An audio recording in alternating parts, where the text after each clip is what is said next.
I'd love it if you subscribe to the channel and like this video. My goal is to reach the first 1,000 subscribers.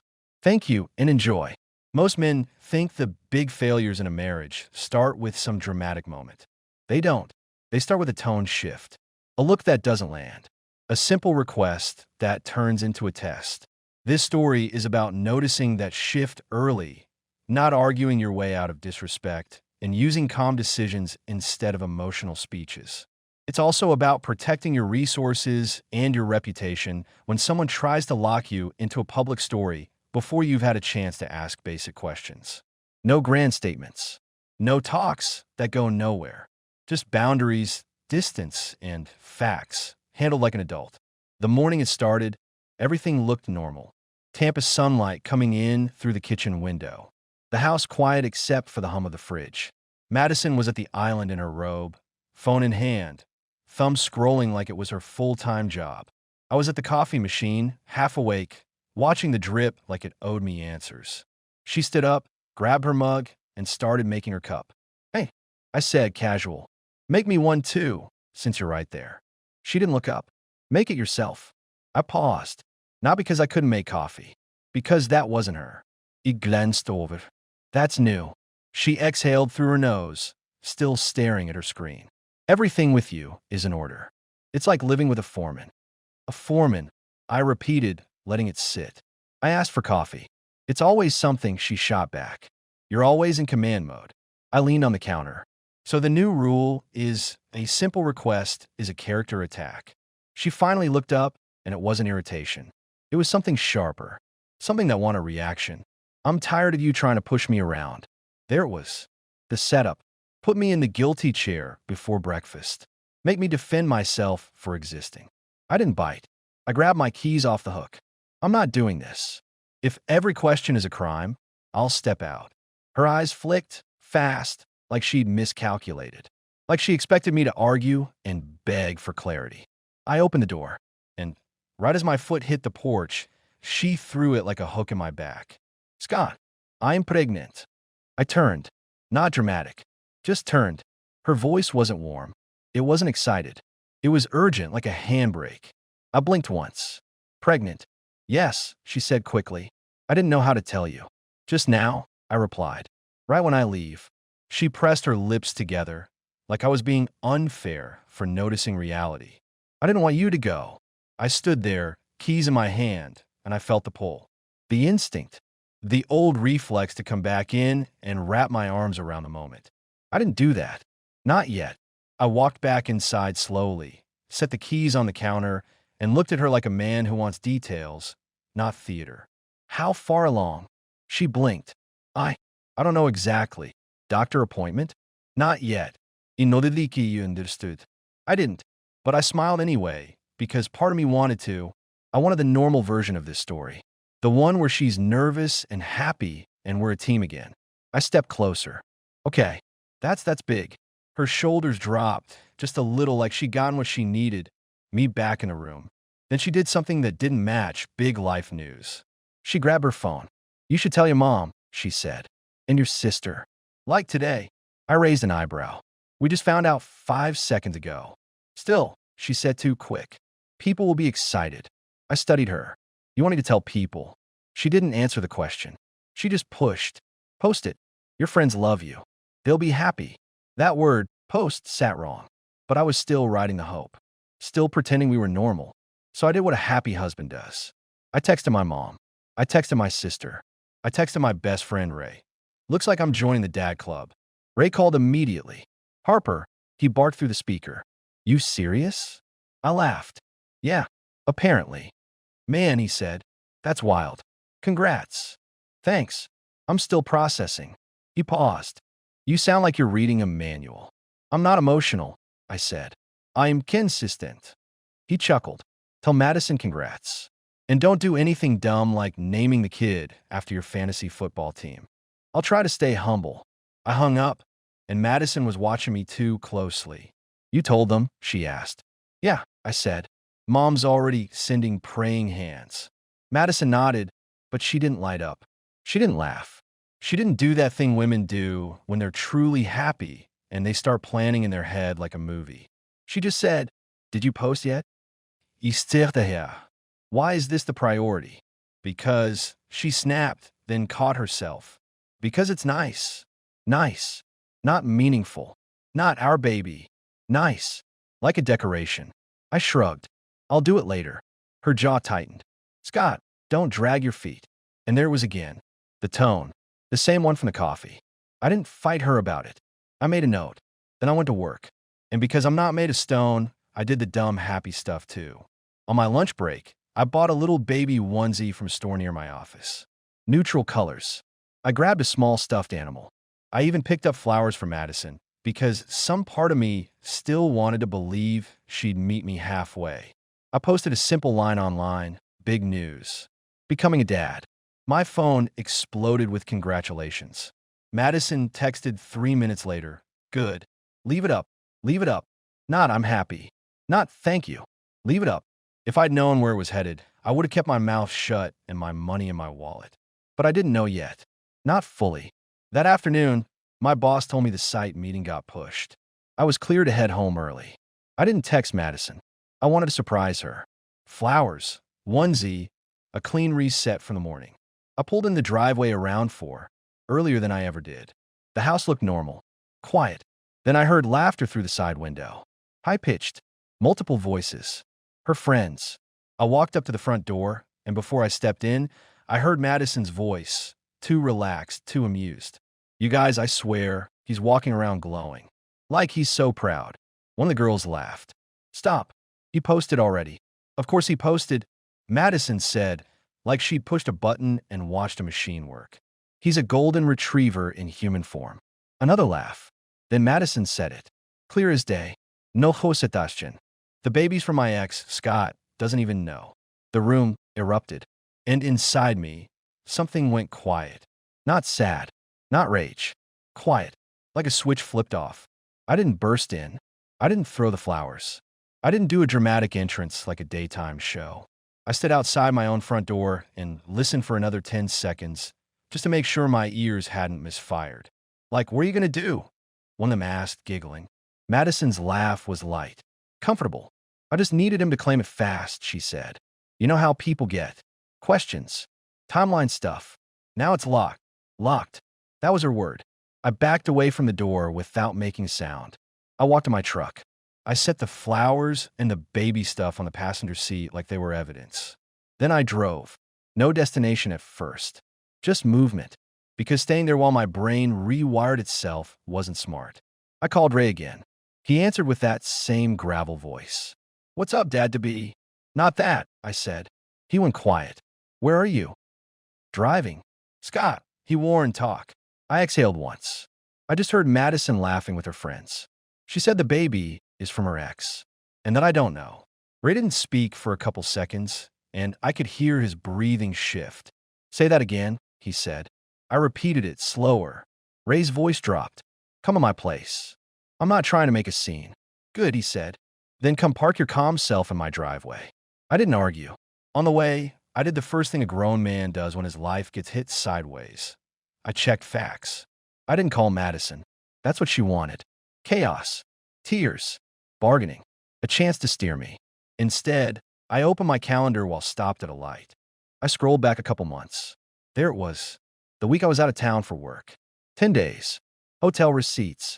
Timestamps. I remembered it clearly because the job was a mess and I came back exhausted. I didn't do math in my feelings. I did math in reality. At Ray's house, he opened the garage door like he'd been waiting. Ray is my best friend, late 40s, built like a retired linebacker. Runs a small repair shop. He talks like every sentence is a bolt he's tightening. I parked. He walked over. Looked me in the eye. You good? He asked. I'm steady, I said. I'm not okay. He nodded like he understood the difference. We went inside. His wife, Denise, was at the kitchen table doing bills. She looked up, saw my face, and didn't ask dumb questions. Ray poured water. Not beer. Water. Tell me the timeline, he said. I don't have it yet, I replied. But I heard what I heard. Ray leaned back. Who's the ex? Derek Cole, I said. Ray's eyebrows lifted. The one who always needed closure? I gave a dry laugh. Yeah, the closure guy. Denise set her pen down. Scott, are you staying here tonight? Probably, I said. Ray pointed at me. No, probably. You're staying here. You don't go back into that house tonight. Not until you decide what rules exist. I nodded. That's why I'm here. I pulled my phone out and did my first initiative move. I changed the format of access. I texted Madison one line. No emotion. We'll communicate by text only for now. Do not call. Do not show up where I am. 3 dots appeared immediately. She replied, Where are you? What is this? I didn't answer. Ray watched me. You sure you don't want to hear her version? I heard her version, I said. She laughed. Denise spoke softly. People laugh when they think they're safe. Exactly, I replied. She felt safe. In my house. Ray nodded. So what's next? Next is confirmation, I said. Not a fight. Confirmation. Ray stared at me like he was measuring how serious I was. You go to Derek? Not to talk, I said. To verify the pattern. Denise frowned. Be careful. I'm not going there to swing, I said. I'm going there to listen. Ray pointed at me again. Good. Take your calm. Leave your pride. That night, Madison tried the first soft switch. Text after text. I'm sorry. I didn't mean it like that.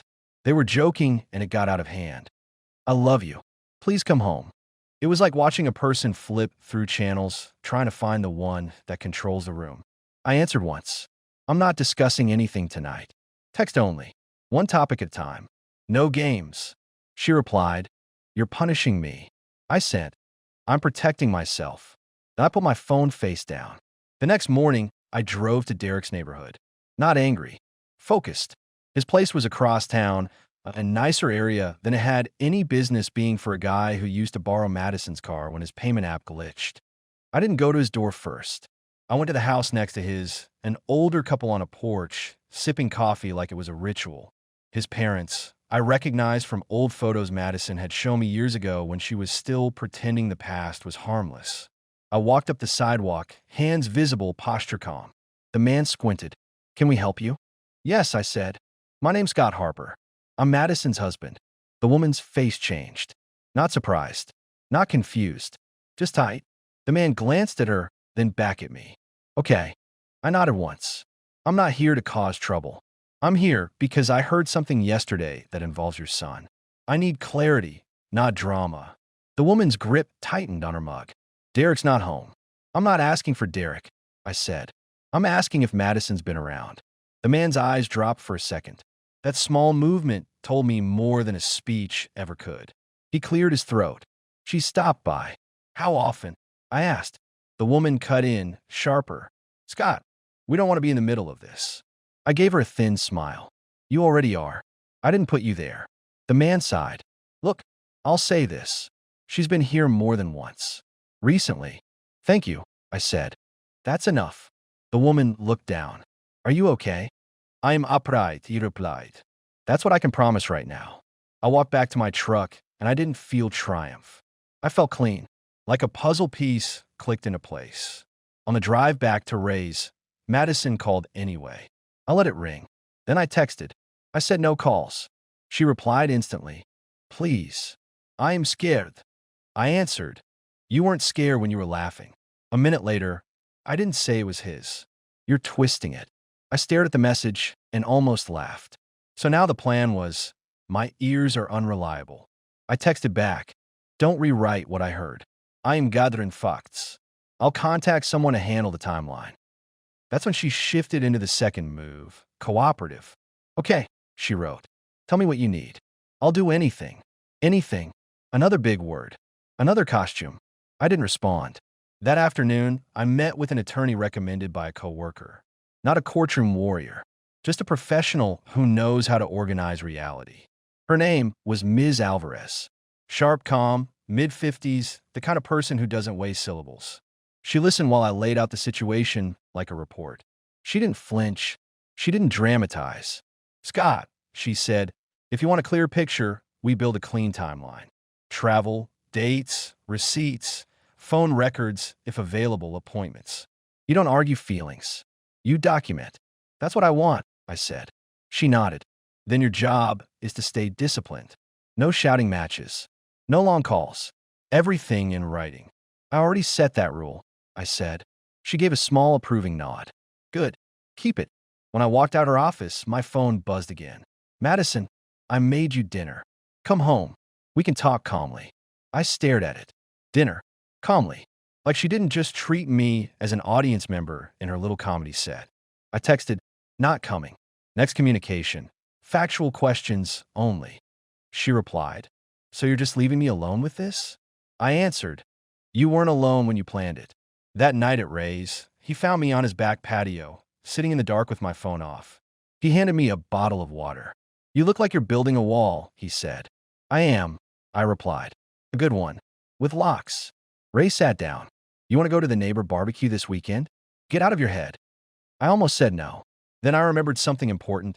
Life doesn't pause because someone tried to play you. Hiding looks like guilt. I wasn't guilty. Yeah, I said. I'll go. Saturday came, and I showed up clean-shaven, steady, wearing a simple polo like I hadn't just had my marriage lit on fire. The neighbors were gathered in a backyard. Paper plates, kids running around, the usual suburban performance. A couple guys from my street waved me over. One of them, Mike, always acted like he was auditioning to be everyone's best friend.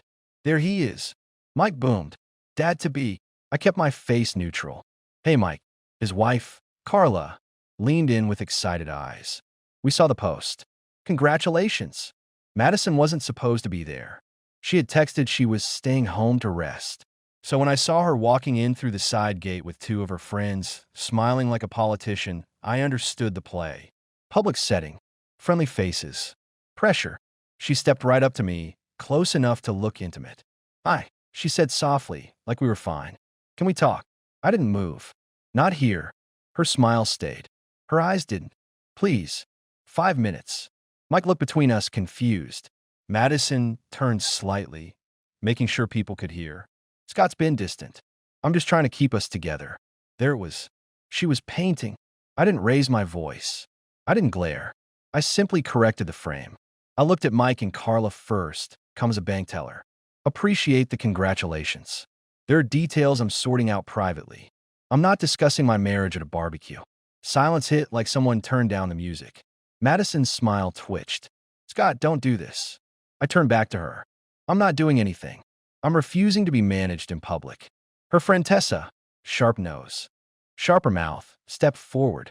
Wow, that's cold. I gave her a polite look. I don't remember inviting you into my life. Tessa blinked like she wasn't used to being addressed directly. Madison's other friend tried a softer angle. He's just stressed, guys. I nodded. Yes, stressed, and still capable of boundaries. Madison's voice tightened. You're embarrassing me. I smiled once small. You're worried about embarrassment now. Interesting timing. Mike cleared his throat. Burgers are ready. I stepped back, creating physical space. Madison, text me if you have factual information. Not feelings. Not performances. Her face hardened for half a second. Then she softened it again for the crowd.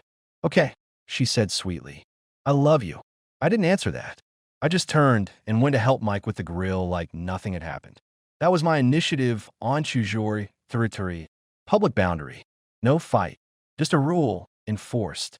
Later that night, Madison went into the second soft mode, the one that tries to feel like a homecoming. She texted a photo of our living room. Candles, old framed pictures, the coffee table cleaned, my favorite snacks laid out like an offering. Then, I made the house peaceful. I want you here. I want us. I stared at the photo and felt the tug. Nostalgia is a powerful drug. Then I remembered her laughing. Her word, locked. I replied, a clean room doesn't erase a dirty plan. She wrote, you're being cruel. I'm being accurate. By the time the timeline came together, it didn't feel dramatic. It felt mechanical. Work trip from the 10th to the 24th. Receipts. Emails. Calendar invites. The dates Madison had been visiting her cousin lined up with Derek's neighborhood. The gaps. The odd errands. The push for me to post fast. Math. Not poetry. I drove back to my house on a Tuesday evening with a folder in my passenger seat. Not to argue. Not to beg. To close. When I opened the front door, the smell hit first. Coffee and something baked. She'd gone full set design. The house was spotless. A runner on the table. Old photos placed like a museum exhibit. Our wedding, a beach trip, my arm around her like I was proud of the world. Madison appeared from the kitchen wearing a soft sweater, hair done, eyes glossy but controlled. I made your favorite coffee, she said gently. Can we just talk 5 minutes? I held up the folder. No. Her lips parted like she'd rehearsed something and I'd ruined the cue. I was scared, she said. I was stupid. But it's our baby. I walked past her without touching her, set the folder on the table, and opened it. The window, I said calm, between the 12th and the 18th. I was out of town from the 10th to the 24th. That's not trust. That's math. Her face froze, like her brain tried to buffer. You can't know that, she snapped, then softened fast. Those windows are estimates. You're doing that thing where you pressure me. I looked up. Pressure would be me yelling. This is me reading dates. She stepped closer, voice sweet again. Scott, please. You don't have to do this. We can fix it. I nodded once. You didn't try to fix it. You tried to lock me into it. Her jaw tightened. I didn't. I cut her off, not loud. Just final. I heard you. In this house. Laughing. Saying the baby is from Derek and I don't know. Her eyes widened, then narrowed. You were listening at the door? I almost smiled. Of course. Make me the problem. The man hears the truth, and suddenly the crime is his ears. I came home with flowers, I said, and a gift, and I stood outside while you turned me into a joke. Her voice rose. It was a stupid joke. I tilted my head. People don't build plans around jokes. You told them you needed me to claim it fast. You called it locked. She swallowed. I was panicking. No, Olympia. You were managing. She reached for my arm. Scott, please. Don't leave me like this. I stepped back, and her hand fell to her side. I'm not leaving you like anything, I said. I'm leaving myself like something. Stable. I walked to the bedroom and opened the closet. No slow speeches. Just movement. Madison followed. Voice shaking now. So that's it? You're just done? I pulled a duffel from the shelf. Yes. You can't do this, she said louder. You're my husband. I looked at her. A husband isn't a costume you put on when you need cover. She flinched like I'd slapped her with a sentence. She tried again, softer. I love you. I kept packing. Shirts. Documents. My watch box. My laptop. The things that matter. Love without respect is just noise, I said. And I'm done listening to noise. Her voice turned sharp. So, you're going to abandon me when I'm pregnant? I zipped the bag. I'm not debating labels. I'm setting terms. She scoffed. Terms. Listen to you. Like you're some supervisor. I met her eyes. You called me that first. Remember? Coffee. Foreman. That was your warm-up. She stepped closer, desperation showing now. What do you want? I want distance, I said. Communication in writing. No surprise visits. No public scenes. If you need something logistical, you text. If it's emotional, you tell your friends. They seem very supportive. Her face twisted. You're being sarcastic. Good, I replied. At least one of us is being honest. She started crying then, real tears or tactical tears. I didn't care. The effect was the same, a tool. Scott, please, she said. Don't do this. We can start over. I slung the duffel over my shoulder. You don't start over with someone you turn into a punchline. I walked to the kitchen, set my house key on the counter, next to the coffee she made. She stared at it like it was a weapon. You're really leaving, she whispered. I nodded. Yes. She reached for the key, then for my hand, like she couldn't pick which lever pull. I stepped back from both. My final sentence was calm, almost bored, because anger would have been a gift. I'm not living inside your joke, Madison. You can keep the set. I'm done with the show. I walked out. No door slam. No dramatic pause. Just the sound of my truck starting and my life moving forward. Months later, my life looked better because it was cleaner. I rented a place closer to work. Quiet. No tension in the walls. I got back into the gym on my schedule, not as an escape, just because I like order. Ray and Denise pulled me into their friend circle more. Guys who talk straight. Women who don't play games. Work improved because I wasn't carrying a private disaster into every meeting. And eventually, I met someone named Claire, grown, steady, the kind of woman who doesn't test you with disrespect and call it communication. She didn't need me to perform. She just liked who I was. As for Madison, I heard pieces through the neighborhood grapevine. The public story didn't hold as smoothly as she hoped.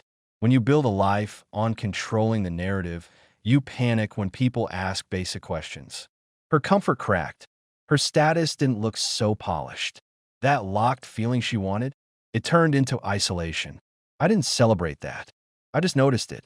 Because when you stop playing, the person who needed the game always suffers the most. Here's what I took from it. And it's the part one wish someone had told me years ago.